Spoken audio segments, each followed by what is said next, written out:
Okay, so we are going to discuss about generic programming. The topic is in fact vast topic, and we have planned to cover this topic in consecutive 4 lecture periods. So, this is the first of this series.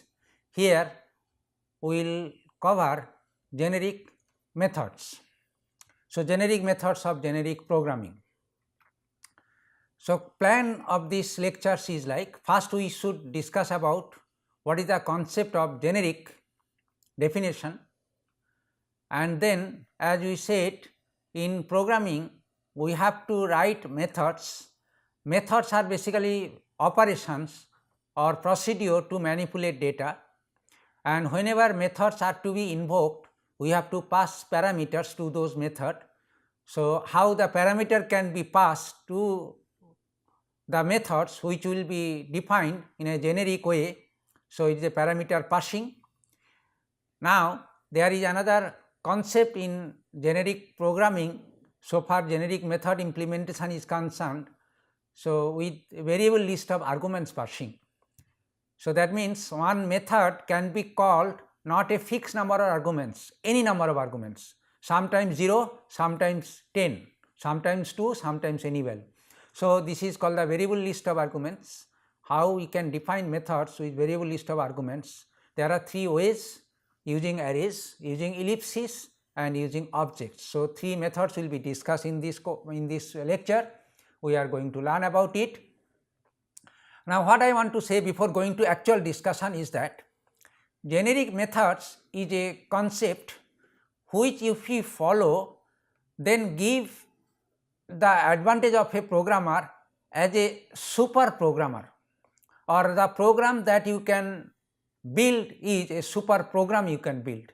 So, generic method gives a huge strength to your programming concept, and then you can build a program which can deal any type of data irrespective of its type.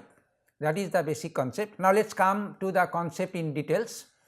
And the first thing that I want to say, that at the moment data those are available are in different forms, like data can be in the form of integer, it can be formed in the floating point values, it can be formed in the form of a character or string, and there are many other complex type of data, the table, graph, or whatever it is there.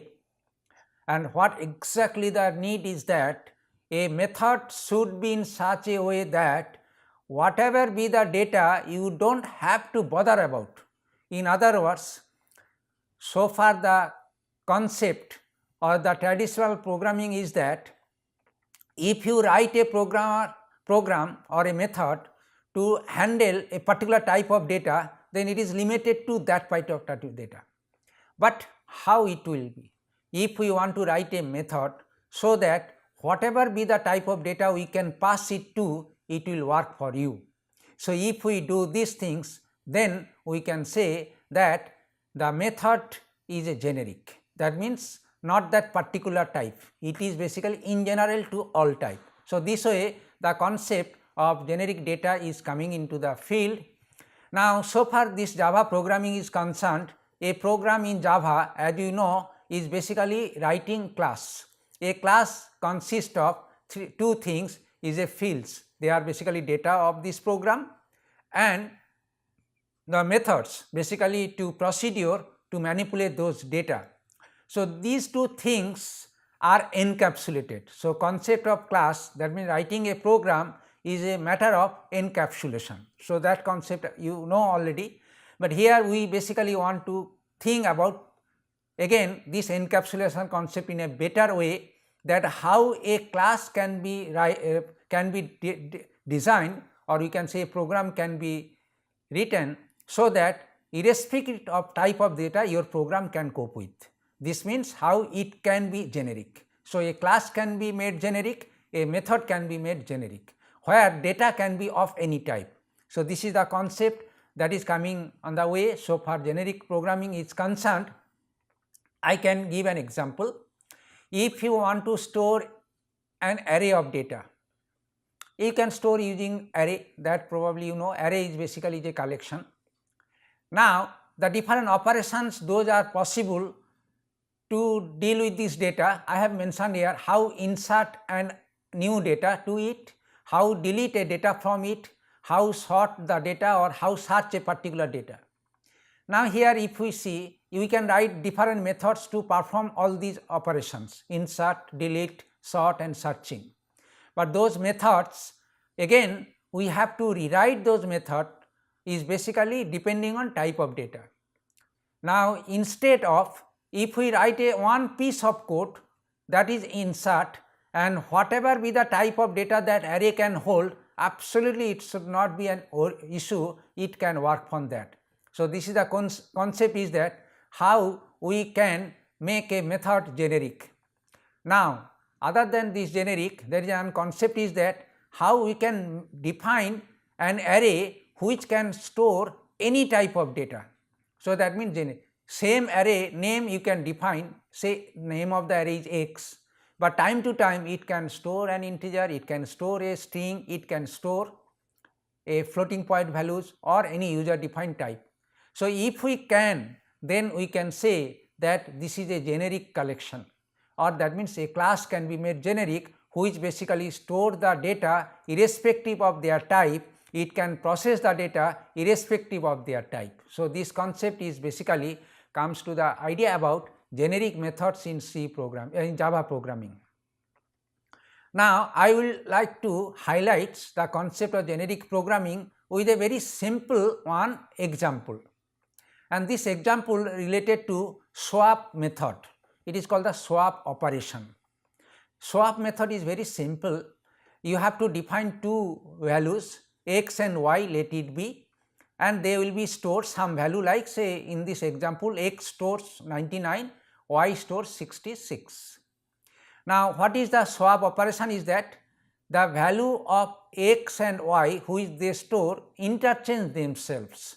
This means that x will store the values of 66, whereas y stores 99.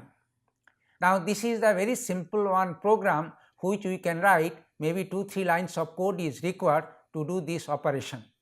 Now operation is very simple, but the type of data that needs to be swapped may be different. For example, instead of integer data, if I want to store some floating point values, then definitely the same method will not work for you, because whenever you want to run a method which is defined for integer but for floating point, it will give a compilation error or runtime error. So that is why you cannot. So what you have to do is that you have to define the different programs depending on the type of data. Now here is a simple example about how the swap method you can define in order to do the interchanging the values between x and y. Very simple code, but it will only work for int x and int y. That means this method will be called for only integer arguments. If you call these values for say 2.3 as x and 4.5 as y, it will show an error during the execution. So what is the way out? Way out is that the same method needs to be duplicated. That means we have to write void swap xy for integer, then void swap xy for floating point values, or for void swap xy for string values, or any other user defined type O1, O2 like. So same logic, same steps, same set of codes, but we have to replicate it for the different type of data. Definitely this is not a good practice to do this, because at the time of writing program you may not know what type of data that you have to process or you have to swap, for example. So without knowing this what type of data, if you want to write a method and your method can be capable of handling any type of data, that will be the very good idea to do that. So this basically concept to define a generic method. Java provides a support for defining a generic method. I have listed here is the syntax by which the generic method can be defined, and here you can see this is the access specifier as it is there in every programming languages, either public, private, protected or void. And then return type, it is basically the type of value that the method is returned. It is obvious in our concept. then this is the name of the method by which you want to declare a method, for example swap. And then here is the syntax that you should note it very carefully. It tells that what should be the types that this method can handle. So, list of type, that means you can make a type as generic or a type as specific. Specific means it always take only one type of specific type of values, on the other hand generic. So, there basically the syntax is given there, so that you can mention what are the different type of arguments that you want to pass, and then what are the variable arguments also you can define to the pass. And then finally, this is the body of the method that you can define, that means it basically the different steps is there. Now, we will discuss about how this concept, that how the arguments in a method can be declared in a generic way.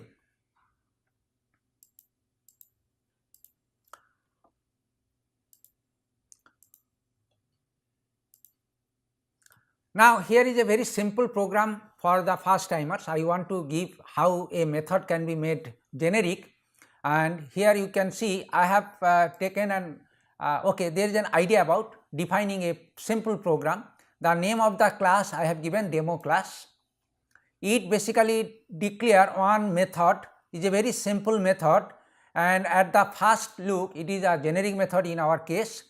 I give the return type is void, is a default access specifier is public, and the name of the method is generic print.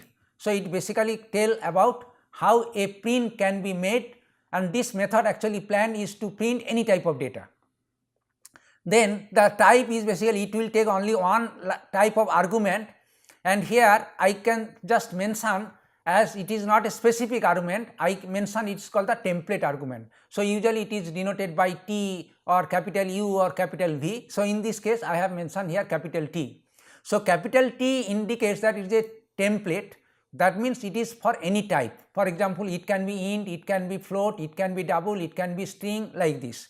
And T is basically the type of the value declaration of the T is a type of capital T.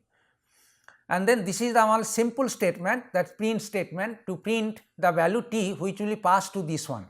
Now, let us see, I create an object of this class, that is the instantiation to create an object, and call this generic print method, the generic method in this case for this object AOV. And first call is basically with passing and value integer, and the second call we pass the value to this method is a string, and the third call is basically call this method with a floating point value. Now, as you can notice here, I declared only one instance of the method with this template declaration called the generic declaration, and then the method can be called for any type of data, and therefore it will work for you. So, this is a very simple example which basically explains how the generic method can be declared, a very simple example to discuss it. Okay, this example you can see that okay, generic method declaration is not a very big headache, and it is very as simple as this one. Only the thing is that instead of regular type that you decide, instead of regular type you just define a template type like the T. So, int x do not write. If you write int x, then this method will work only for integer, but if you write T x, then it will work for you any values x of any type. That is what the concept, it is called the generic method. Now, the concept of generic method, as you see, and possibly you know about the concept of inheritance in your core programming of Java, overloading. So, both the things are basically looks alike, actually they are same, but it is more compact way of defining a method than overloading. Overloading basically the thing is that you have to define the methods which have the same name, but for the different argument list or different return type. Inside body code may be different, but here only one instance of the code, that means only one copy of the code, but this copy have the same logic, but for the different types of things are there. If you want to follow the different logic but with different values, but the name of the method same, then again you can have the overloading. So, generic method, overloading, and combining both overloading and generic method all are possible and in the same footing as we have learned about it. So, there is another difference is that in case of traditional overloading method, only a limited number of arguments that you can pass, but using the help of generic method the number of arguments can be anything. So, in our next discussion we will going to discuss about how the variable list of arguments that we can pass. Now, before going to that discussion, I again want to mention one more concept. Like the conventional methods in inheritance or encapsulation, here the generic method also can be overloaded. At the same time it can be made as a static. So, here is an example which basically gives an idea about how a generic method can be made declare as static. So, here we can just use the static keyword and then this is the return that it can return any type of value. So, it is discussed generically and this is the name of the method and this is the generic declaration of the method. So, this way it can be done. So, that means a method can be made static. If we can make a method static, that means without any creation of object you can call this method. You can recall the example 2.1 where we created an object and for that object we call the generic method, for example generic print. But here you can see the methods are invoked without any creation of object, that method can be called as a standalone.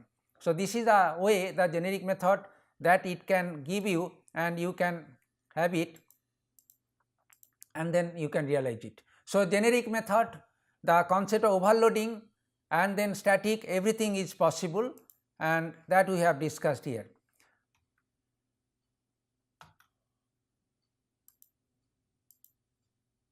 Now, I will come to the discussion about parameters passing.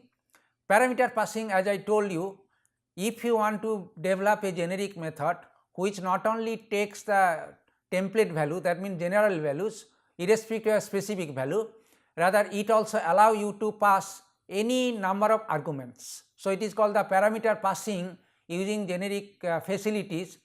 It is apparently appears as an issue, but really in the with the help of Java programming it is not a issue, it is very simple job in fact. Let us see what is the simple task that we can do for passing a parameter.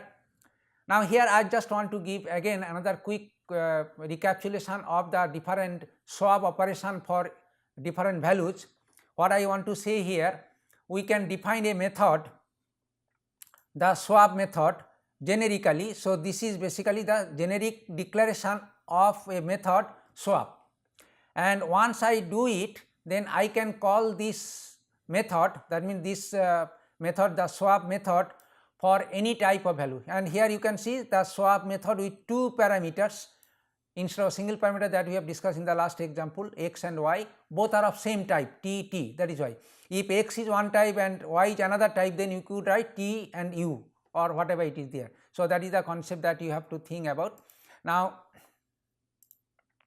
so this is the idea about the swap is there. Now, once it is there, now you can see how the method can be called for the different type of objects, but here little bit different tricks needs to be followed. That is why I have just mentioned these examples for you. One thing is that if you want to pass an integer, you should not pass simple integer value, rather integer object value by means of wrapper class. So, basically this 99 as we have mentioned is basically is an integer class object. That means it is basically an integer value, int value we can say can be passed to an object like. So, this object is of type class integer and x is basically is an object of type integer. So, whenever we pass it, because in this parameter or t, this basically is not a primitive data like int, float, double, char, is basically is an object type should be. That is why we convert this integer value to its class type and then pass this one. For example, this swipe x y, here you see x is an object of type integer, y is also another object of type integer, then call the swap, and this way this method will work for you. This method will work for you and then it will basically run it. Now, this way once you declare the generic method and the several main or several program, you can call them to pass the different values, but at the form of their objects. For example, here as you see,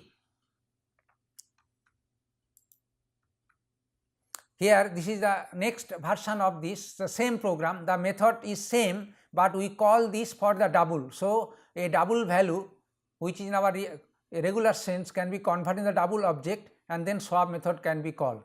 Similarly, the string is an object always. So, string, this is the string object, pass it, and then this method will call for the string values. So, we have discussed about the three different methods, where one declaration the generic method, and it can pass the different values, but they are in the form of their object representation like integer object, double object, string object. The same method again can be used for any user defined type also. Now, here is an example. We declare one class to define a user defined type is a person. Person has the different fields, and the method is a constructor.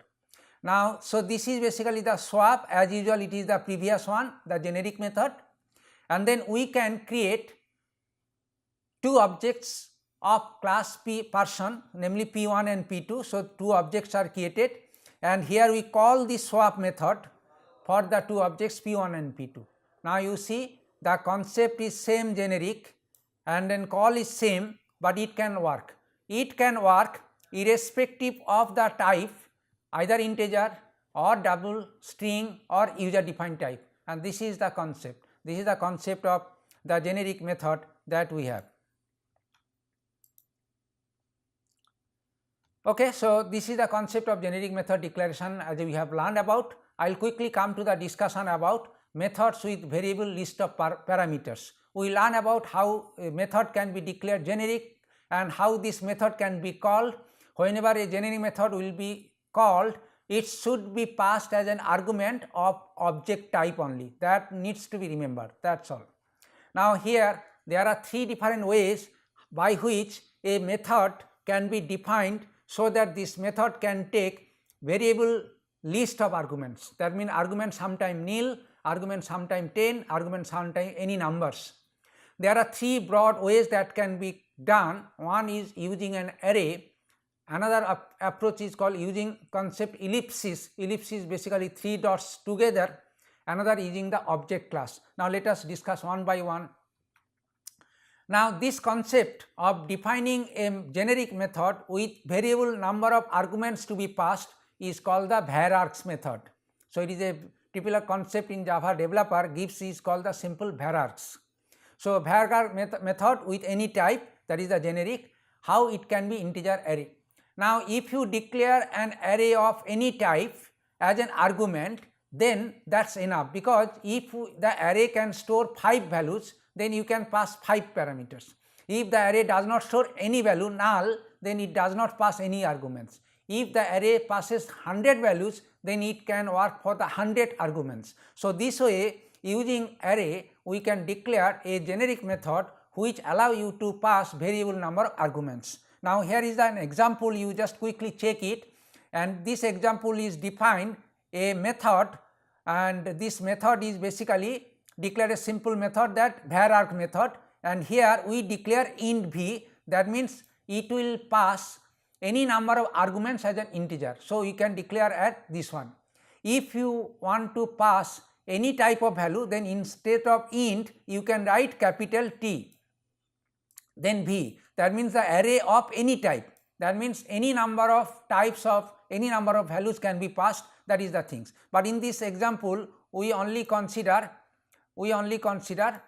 say suppose the method is planned to pass integer arguments and any number of arguments for the simplicity in the discussion. Now, here this is a very simple main method that we have discussed here. In this main method we declare 3 arrays. So, x is an integer array initialized with 3 values 1, 3, 5, 7, y is another 2, 4, z is another array which does not include any value. So, 3 arrays are declared. Now, if we call this method var-arg methods 1 for x, this means we are calling this method with 4 different arguments 1, 3, 5, 7 passed to it. On the other hand, y is basically called with 2 values. and this is another example, it is z is called with null values. So, this way the different number of arguments that can be passed to the methods, and this is the way that the generic method works for using a simple array.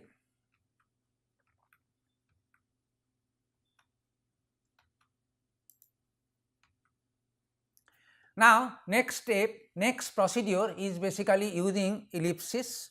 So, it is a defining an alternative approach, it is better approach than the previous one. I will tell you exactly what is the syntax that we can follow. This is the as usual same up to this one method name, and this can be a generic type or a specific type according to your own right. It can be integer or it can be generic type, and here you see this is the 3 dots, this basically called ellipsis, and then this is the name of the array, right, which array basically you want to pass it to that. Now, if you do it, then what it basically tell that it will allow you to pass any type of values to this one instead of simple array type it is there. Now, let us have an example to clear this concept. So, this is an example that we show you. Yeah, this is an example that we can see. So, this basically the similar way, the earlier one we have done it, and this is the var arg methods, and where we can show that integer v. Then here we can just have a simple statement of this basically printing an array of values that will pass to it, and then v dot length is the another value that we can do it, and it basically print it. So, it is very simple, we will pass an array, and then this array will basically in this method the array element will be print using for each statement that it is there.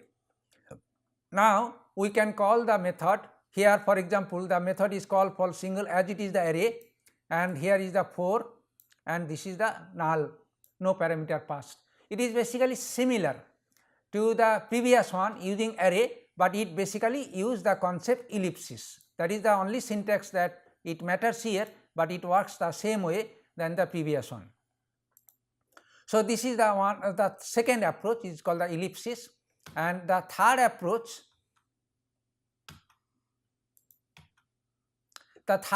using object. It is more versatile, more better. Now, you know the object is a type, here object is a type, is a superclass of any objects. In the concept of inheritance, actually object class is the top of all the class, that means it is the super of any child class actually. It means that if you pass any type of object, it basically you can pass it at the type of object, because object is the superclass of any object. So, it basically holds any type which derives from this. So, this concept is followed here, and here is the idea about just I can say here using object type we can declare, and the ellipsis, that means any type of values and with any number of parameters you can pass it to there. So, this is the concept that we can follow, that using this right object definition we can pass it and then pass any number of values, any number of arguments. So, this concept again can be illustrated with a simple example.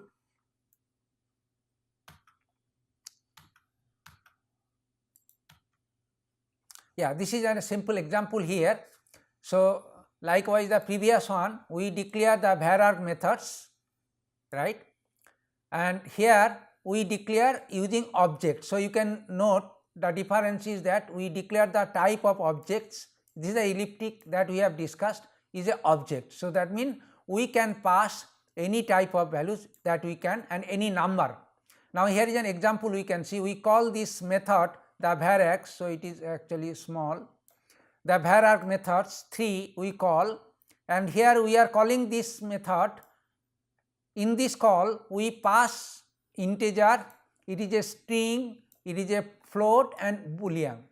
So, that means this method in this call we call for 4 different arguments of any type, and using this declaration it is possible, because object will takes any numbers as well as any types. This method here we call only for the no parameter is passed, and here the method is called all parameters. In case of 5 parameters are passed as an argument, all are of same type.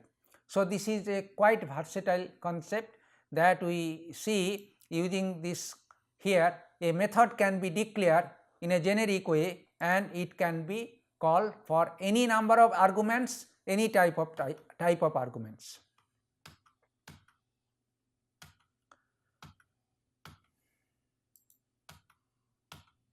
Okay, fine. So, these are the different links that you can follow for your further studies.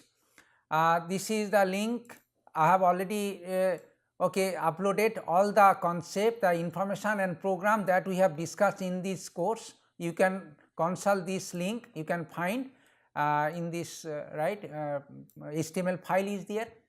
Further, for your further any doubts or any clarification, any queries, you can write mail to me, as well as you can pose your problem in the discussion forum. So, that discussion forum you can have during the run of the course. Okay, thank you very much.